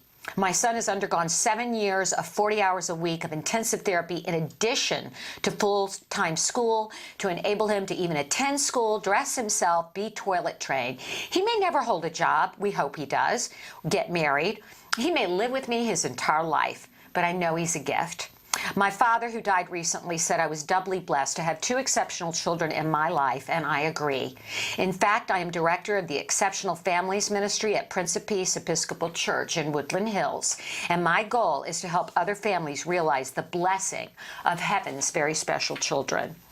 I am so glad to hear about the love and appreciation you have for your aunt, and I could not agree with you more about all special needs individuals being God's gift. But if only our culture and society felt the same way, the world would be a better place. As far as making money off of autism, I wanted to say this. I devote my life to not only my son, but to helping children and families who cannot afford treatment and care through my work as executive director of ACT Today. We have given over $1.4 million directly to families with children with autism, some with dual diagnosis of autism and Down syndrome. I am not in it for the money, but for the money I can raise for them. Thank you so much for your email. In gratitude, Nancy. This journey that we're all on, it's an emotional one. And I think a lot of times people don't realize, I've learned through, and especially now that I'm on the other side of things, I used to watch when they would do these short little clips about things, and I would have thoughts having no idea what was going on behind it. I'm learning now that, I get an opportunity to say a lot of things in 2 hours here, but especially when we did this interview the other day, and I thought that they did a great job, but they took a 30-second snippet out of everything that was said across 2 hours. And I think a lot of times there's room for people. We all get emotional, and I'm so glad that you had the opportunity, because this woman has no idea that you are one of the hugest advocates for all of our kids and for Down syndrome. It wasn't really just about that. It was about standing up for my mother, who is one of my heroes. Yeah. She's one of my angels. Yeah. And I did make it very clear that through my lens at the time as a career woman, it scared the hell out of me to think that I might be stuck at home with a disabled child and see all the things my mother went through. The reality. And it is hard. And if anybody diminishes how hard it is to raise a special needs child, they're doing a disservice to the millions of parents out there doing it, because my hat goes off to them for the fact that it is hard, they're doing it anyway, and they're loving their children unconditionally. And if people don't think it's hard, take a walk in their shoes. That's all I can say. And let's move on. But I do want to address the other side of it too, because we got a lovely email that came in on the live feature here. Hello, Shannon. Thanks so much for hosting the Autism Live website. I just discovered the channel on Roku about 2 months ago. I have a son on the spectrum who is almost 23 years old, and I have felt pretty isolated trying to navigate the autism world for many years. Strong and brave people like you and Nancy help families not only by providing a wealth of information, but by giving us a much-needed emotional support in a world in which autism is perceived with so much negativity. On a positive note, my son will be graduating from a 4-year community college, drives a car, and has been able to hold a part-time job for over 3 years. These are goals that seemed unattainable when he was younger. I have met some negative people on this journey, but have also met wonderful people who truly want to help. To them, I remain forever grateful. Hope must never be lost. And in all in caps, she said, thank you. I love that. God bless you. Yes. And as you know, hope is our 4-letter word around here. Right. And we believe in speaking life, not any negativity, but let's focus on the positive, but we tell it like it is. And if people don't like that, sorry. That's right. And I just have one thing to cap off this whole conversation. I woke up this morning and I was like, it's World Autism Awareness Day. Me too. And then I went on Facebook, which is what I usually do first thing before I even get out of bed. I look at Facebook, see what's happening. And, I saw just a flood of negativity, a whole lot of people in our community being divisive. And I said, you know what? I have to leave room for everybody to have all of their emotions today. But I want to put something positive out there. And so I posted on Facebook, and I think Emily has the picture that you can see. We had T-shirts made a couple of years ago, and my husband, I said, I was yelling to everybody in the house. I was like, don't forget, you have to wear blue. You have to wear blue. Right. And my husband came down the stairs and was wearing this T-shirt that I haven't seen since my son's 8th birthday. And I said, stop what you're doing. I have to take a picture of it, because it encapsulated there it is. Encapsulated everything that I want to say this day. Gem 1, Autism 0. I love it. And I posted this on the Facebook, and I said, World Autism Awareness Day, blue, see blue, speak hope. I love that, Shannon. So, because that's what I want to project. I don't want to get into the mud with all the who. I'm going to repost that one. Who do, what do. No. Everybody's having their day. And until we come together, we will not be heard. We will not be heard until the many voices can come together, and that's part of what I think is prohibiting getting a national plan. But I will say this: if that's the emotion that you're having today, I want you to have it. We I honor have that emotion. Too. Now, isn't there something where you wear beige today? Aren't there? Yes, there's a whole other thing with ribbons. Tone it down ribbons that are saying, sensory-wise, there are those of us who would like for you to tone it down, and they have two little eyeballs on them that say, stop asking us all to make eye contact. It's uncomfortable. Right. So everybody's entitled to where they are today. This That's is a complex issue, and we know it's a spectrum disorder. We know that there are many self-advocates out there that want more respect, and we respect you for that. But we all want to move forward in a positive way, right? Absolutely. Okay, very good. And speaking of all that, we have a wonderful guest today. Vince Redmond is back with us, and he is a wonderful marriage and family therapist, and he's got a great topic that he's talking with us about on this day. How do we talk about autism with our kids? Yeah, and I want to talk to him about that because it's coming up for me in my life. Okay. Okay. All right, so stick with us. We'll be back with Vince Redmond after these messages. What is autism? What is autism? What is autism? What is autism? What is autism? What is autism? I've been asking myself that for a very, very long time. Let me think about that one. Trying to just Jeez. Let me think.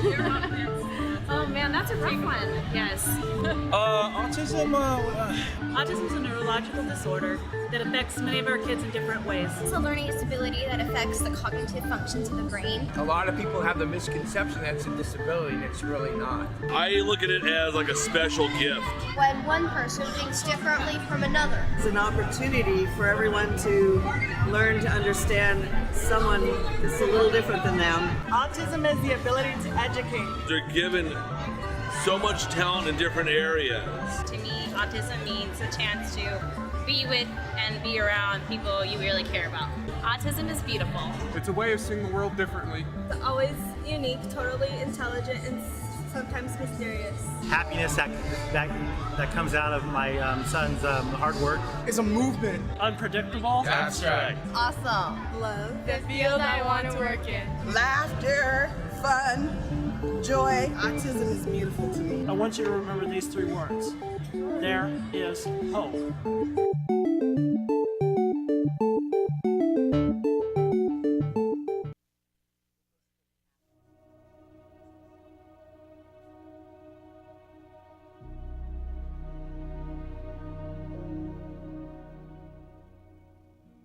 Hello, fellow activists.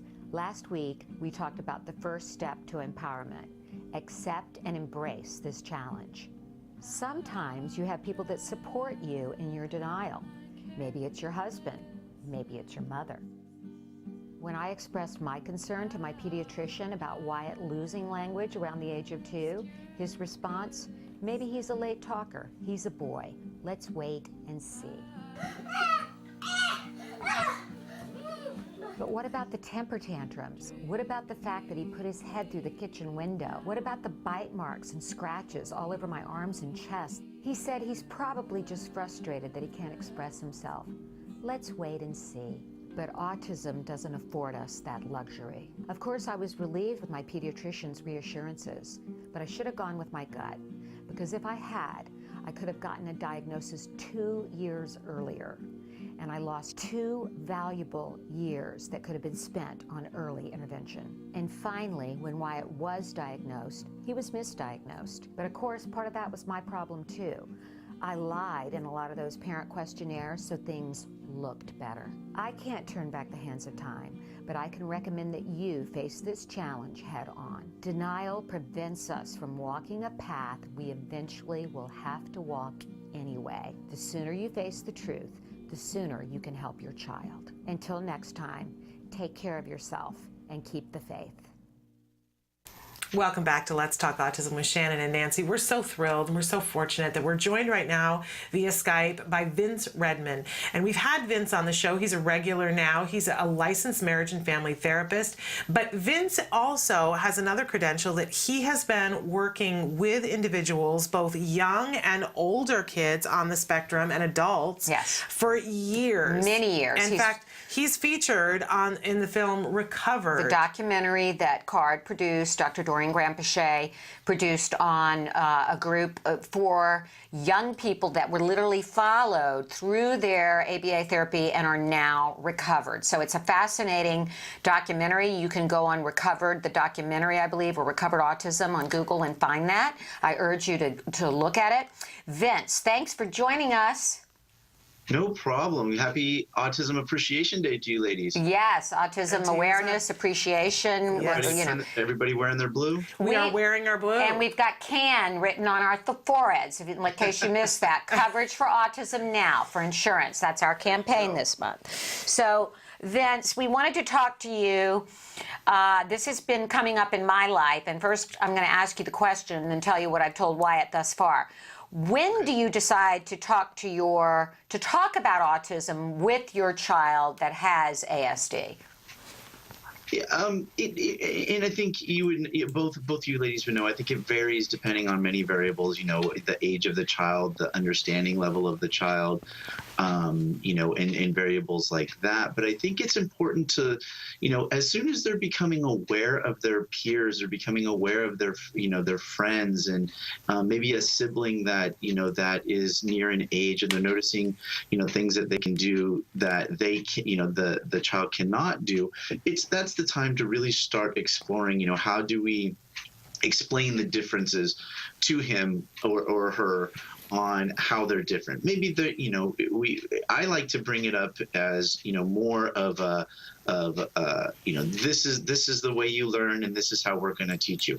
You know, the other children learn this way, or your brother or sister learn this way, but this is how you're going to learn. So we keep it in a very positive, you know, aspect. You don't ever want to, you know, make the child feel any more different than they already feel by letting them, you know that that something's wrong or something of that nature. So clearly, clearly we don't put it as a disability or something that is wrong. Here's what I told Wyatt, because he always says, Mommy works for kids who don't have things. And I say, yes, honey, kids like you, this is what I've just started recently telling him. And I said, children with autism, and you have autism, but you've been able to have great therapists and teachers, and some children cannot get that. And I said, but I want you to know that having autism doesn't mean you're any less intelligent. It just means you learn differently, and you may need extra help learning how to communicate and speak and in some other areas, and you just need additional help. Was that the right thing to say? Yeah, I think that's spot on, because we all have differences in learning, where some people excel at math, some people excel in, you know, the English arts, some, you know, are more creative than others. I mean, we all have our strengths and weaknesses, and we need support in areas that other people don't. And that's the approach that we take with our kids as well, just like you did, you know, with Wyatt, in that this is how you're going to learn, and this is the supports that you need to get, you know, to get there. No problem. Let's do it. Where I'm sure there's other things and other skills that he has that he doesn't need, right? You know, coaching or teaching or any support. And we point those strengths out just as much as we need to point out, you know, the areas where the child might be challenged. Right. Now, And Shannon, it's a really personal can I ask thing. about Jim and you? When Jem was little, he was diagnosed at 2.5, and by the time he was 2, it was 2 weeks after his 3rd birthday, we started at CARD. And at CARD, at least twice a month when a child starts, you have a clinic session, as you know, Nancy, and as you know, Vince, but for the folks at home. And what that means is that all the members of the team are in a room together with your supervisor, and mom and dad are there, and the child's there, and they go through different programs that the child's working on, and everybody discusses things and they practice it and try it and everybody gets a turn at it. And I said really early on, we were given the choice about what words do we want to use, and I said, I want to get as much done as we can early on, and I don't want to have to mince words. Let's all use the words autism when it's appropriate, and I want him to understand from day one, because I don't ever want to be that he hears it from somebody other than me. Absolutely. I feel was that how way I too. felt. And so we started before he understood what red was. Wow, you started really young. At the very beginning, we would use that language and you know, when it was appropriate, not that we did it all the time. Of course. But when it was appropriate, and we always paired it with something that was okay and good. Like, you know, you have autism and you've got a great video game about Lego Star Wars. Oh, that's like really, it's just something else. Like a reward that you have. with it. So he's not thinking of it in a negative fashion. Exactly. That's the way we always looked at it, and we that's the language that we use and the language that we gave him to use. And you know, it's changed over the years. Now that he's a little bit older, sometimes he's squeamish about it. Sometimes he doesn't want others to know about it. You know, it used to be that it would come up in conversation and I would offer that information. He's told me no more. You know, it's up to him. He discloses or he doesn't disclose. Interesting. See, we're not at that sophisticated. Wyatt's a little bit lower functioning than Jim, and I think that's, well, I don't think that. Okay, but anyway. Now let's talk. Can we ask you about that, Vince? That there are a lot of people that choose to not disclose this, and especially those that have children that are very high functioning and or recovered. Can I say, before we say anything else, that sometimes families will come to me and they'll go, oh, you'll be mad at me because we don't believe in telling them, and I go, oh, no, it's such a private thing, you should do whatever your gut tells you. But I just want to make sure that people don't think, I have no judgments about what other people do. I did what was right for our family, but I think everybody has the right to choose for themselves. I don't have any judgments on people, but I do wish that more people would be forthcoming, because I think that when there is shame attached to this, it attaches shame to autism. So that's just my feeling. No, I appreciate that. And Vince, what do you think? Well, I mean, a couple things. I mean, the first thing, real quick, when we're talking about when the child, you know, gets to a point where he doesn't want to disclose it, even though he knows, that's actually a very good sign, right? That's a sign that he's aware of social norms. He's aware of what the other children might be thinking. He wants to modify his behavior so that he fits in. First off, I mean, that is actually something we want to reinforce, right? Yes. We want to reinforce the ability of saying, you know what, honey, you don't have to tell anybody. Absolutely. You're just so-and-so's friend. I love that you want to keep this just between us. You know, and I think that's an important learning step to, you know, to see when the kids get to that level. But back, you know, I you know, again, today being, you know, Autism Appreciation Day, I think I'm with you ladies in that it's a very personal decision. It's a personal decision for each individual family and where they are in the stages of their development, either the stages of grief or the stages of where they are in their treatment plan. I think we have different points of view, and I think you guys can, you ladies can speak more to that, you know, you're different from where you were from where we are now. Yes. More educated, more comfortable with it. Obviously more of an advocate than we were in the beginning. So I think it's important that parents understand that a decision that they made in week 2 might not be the same decision that they make in year 4. Yeah, absolutely. That's a good point, Vince, because it does more over time. Now, we're running low on time here, but we wanted to take a couple of seconds to talk about how we talk about autism with other groups of people, like friends and with school. Like, how do you language it at school so that we get more to that awareness and the good stuff instead of thinking that it's something contagious or a negative, right? Yeah, and again, you know, our soapbox today is fantastic, being Autism Appreciation Day, and I think it's just that a lot of families and I know, Shannon, you and I briefly kind of talked back and forth yesterday about this. You know, a lot of families, a lot of people that are outside of the special education, you know, little corner of a school or corner of a district, don't really have a good appreciation and understanding of what autism is and how, as a community, it you know, can help with everyone having more understanding, more patience, more, you know, giving our children more opportunities to to participate in activities that they might be excluded from because of their disorder. And Yeah, amen to that. Amen to that. You know, the more that they have that knowledge and that awareness, the less stigmatized, the less judgments, the less, you guys will know, snarky looks and points of view that we get from people who just don't know.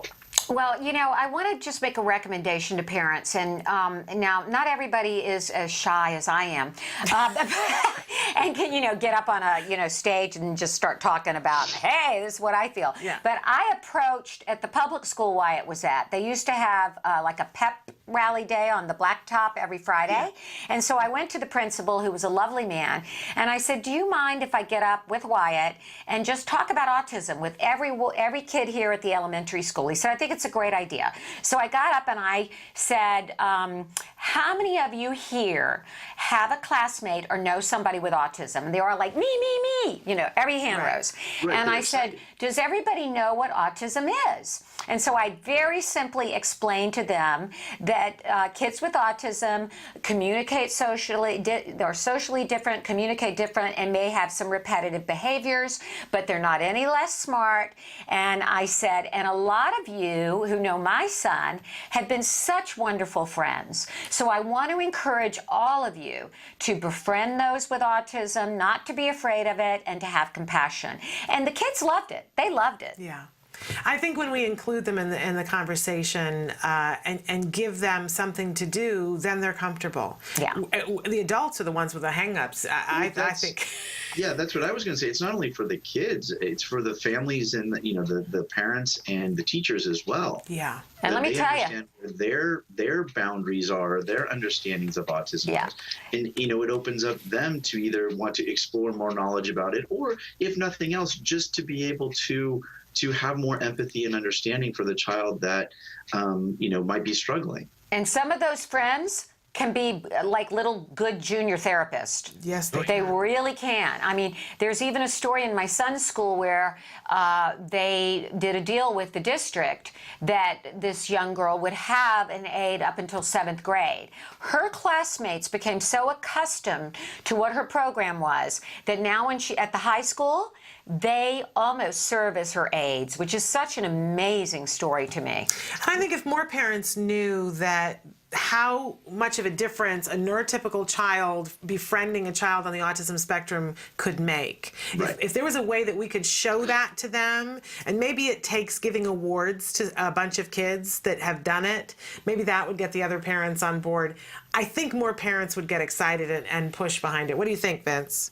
Yeah, I totally agree. And I've actually been on the other side. Fortunately for me, I understood what it was going through. But my youngest daughter had a classmate that sat next to her that was on the spectrum and had an aide. And one day she came home and, kind of explained what he was doing, and it kind of annoyed her. And it gave me the opportunity to be able to talk with my child about tolerance and understanding and patience and how she can help. Just like you were saying, kind of becoming a little therapist by, if he did something, say, oh, don't do that, do this, and demonstrate for him what he needs to do. And they actually formed a pretty good little, symbiotic relationship for a while before he ended up transferring to a different school. But this is the type of response we want, to most of our families, or most of the other families at the school to do. If their child comes home and says, oh, I was approached by a child with autism or a child who had an aide, we want the parents to be able to reinforce the idea of patience, tolerance, understanding, and, forming a relationship instead of avoidance and stay away. And seeing the benefit in it too, that there's such a benefit for those kids that I'm sure your daughter is a remarkable young woman, because how could she not be? But then for her but I'm sure that only strengthened things for her, and she'll go into the world and look at the world in a better way and be a better person for having shown tolerance for the kid who was sitting next to her. Right. And I think that's what we want to teach all our children, regardless of disability or none. We want our the children tolerance and understanding and compassion. And not that parents don't do this. I think they oftentimes forget that that's something that will help the other child. we all protect our own kids, but sometimes we forget that teaching them to actually interact with the child and not avoid them is actually going to do more greater good for both children, not just one. And it's a lesson we all need to strengthen, right? I mean, I know for myself, I need to strengthen that sometimes I'm in a situation and I don't understand what's happening. And it's so funny to me that autism is never the thing that I jump to. You would think at this point it is, but something will be happening and I'll go, what's happening here? Why is somebody behaving, doing this or whatever? And it never occurs to me. We were at Disneyland and there was a little boy who was running and hiding underneath things, and I said, lost child, and went up to the child and said, stay there, and I was yelling for a person and saying, come and talk, and the child couldn't talk, and when the person came over, I said, oh, it's a deaf child. Right. Me. I did not realize I'm standing a foot away from my child with autism, who at that point was struggling to be able to talk, and he was signing. That was what the child was doing. Yes. And I said, oh, it's a deaf child. We need to get somebody who can sign. Never occurred. Logical. And then up comes the mom, and she's like, he has autism. And I went, okay, I need to buy a vowel. I'm one of you. Yeah, me too. So, okay. Anyway. Well, Vince, you're just, as usual, you have such great insight. And we want to invite our viewers, if you have a topic you'd like to see Vince cover. Or questions. We invite you to write in. He's going to be with us every month. It's usually the first week of the month. The first week of the month. So we'll be looking forward to having you back next month, Vince. Sounds good. Thank you again, ladies, and have a great Appreciation Day. You as well. Bye-bye. Take care. Bye-bye. Well, let's take a short break, and then we'll come back and talk about something that you can do to reinforce your therapist. Oh, how about that? Don't they need more? And in doing it, you'll also be helping ACT today. Okay. So it's double whammy good. Double whammy. Okay, we'll take a break.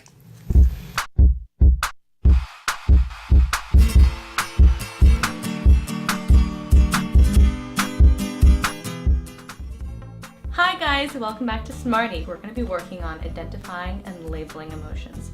In February of last year, I know we did something super similar, but I promise you for this project it's going to be faster and easier because part of the project you'll be printing from our Facebook page at facebook.com/autism-live. Well, here's the rest of the materials you'll be needing. Templates, scissors, crayons, and tape.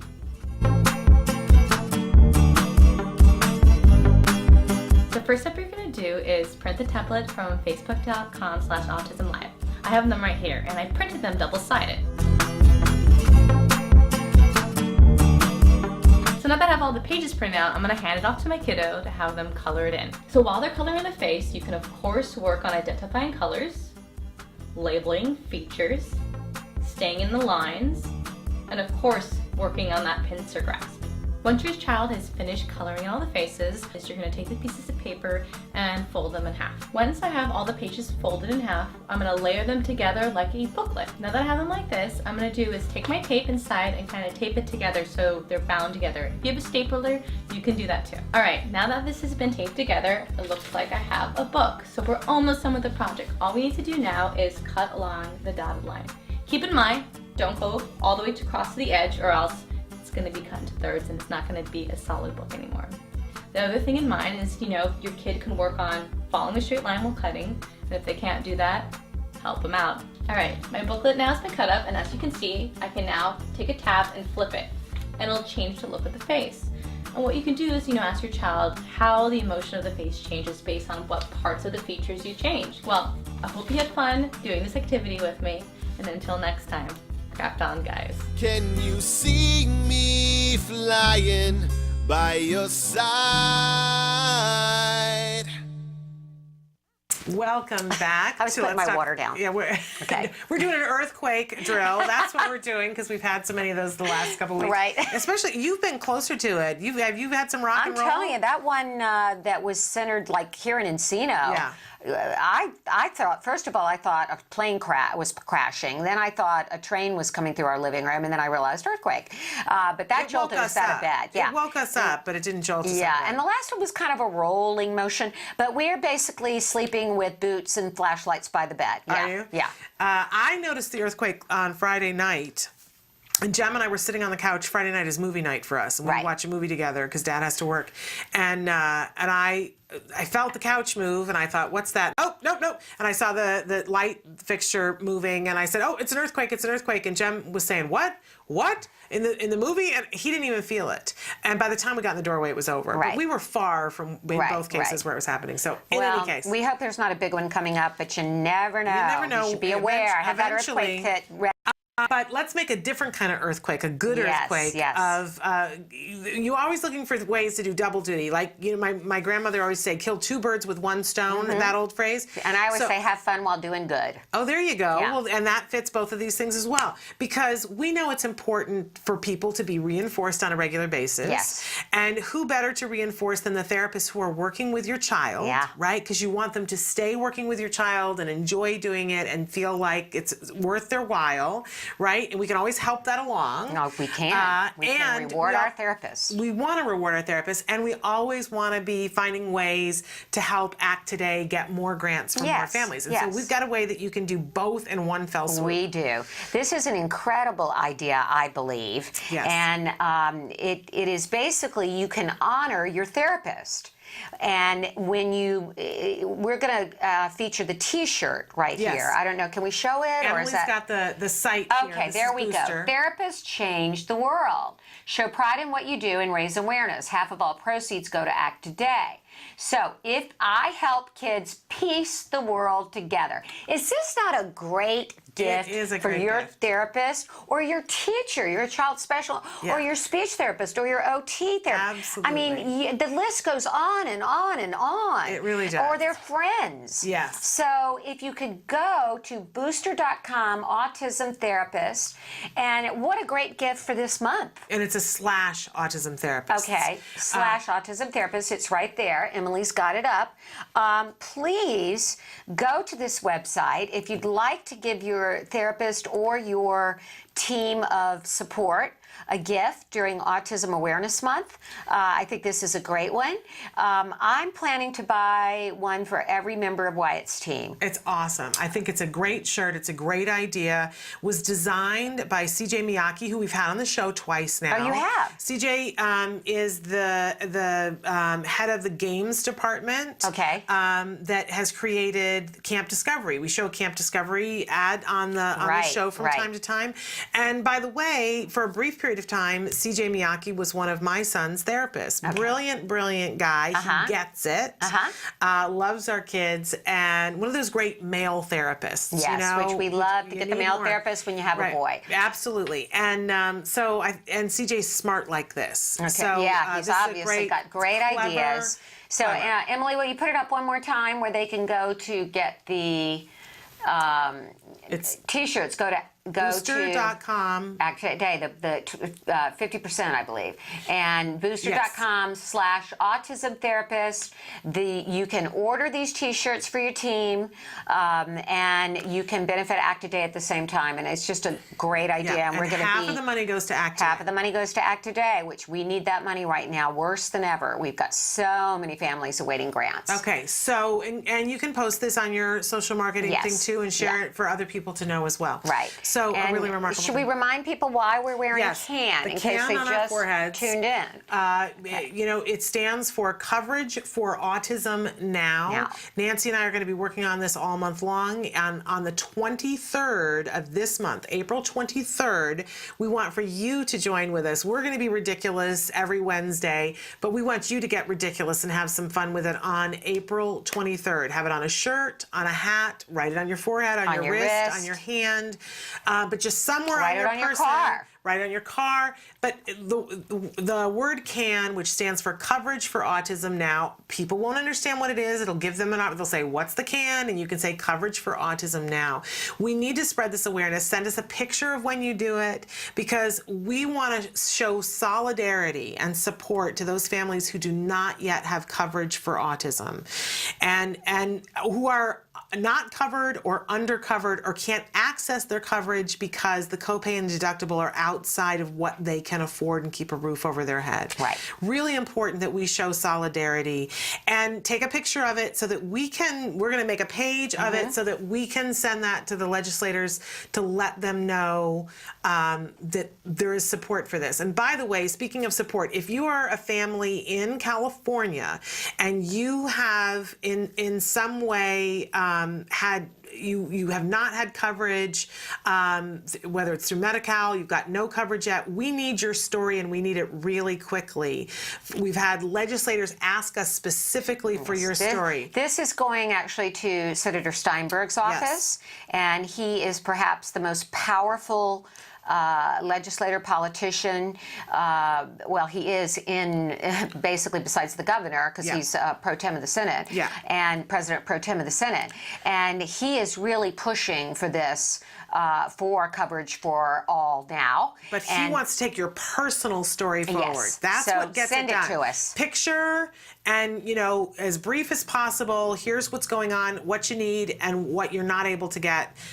Keep it as short as possible. And we'll get that to the senator's office. We will forward it on, so send that over to us. And we're also hoping to have some very big movers and shakers in the world of autism joining us this month to talk about this issue. Absolutely. And you've got quite a lineup of people coming in. It's for really the month of, pretty of remarkable. April. In fact, because we're here at the end of the show, I want to make sure that you know that tomorrow we're having Ariva Martin on the show. She is the founder of the Special Needs Network, and they have their Tools for Transformation conference coming up. I have been to that conference, and I've been to the legislative breakfast, and I can tell you it is so inspirational, and it's got such great information. And Ariva is one of my warrior sisters, and I just so appreciate all the work she does. I said at the beginning of this week that when my son was diagnosed and I looked for information, there were 4 women here in Southern California that I went, wow, look at those women. They're so far away from me.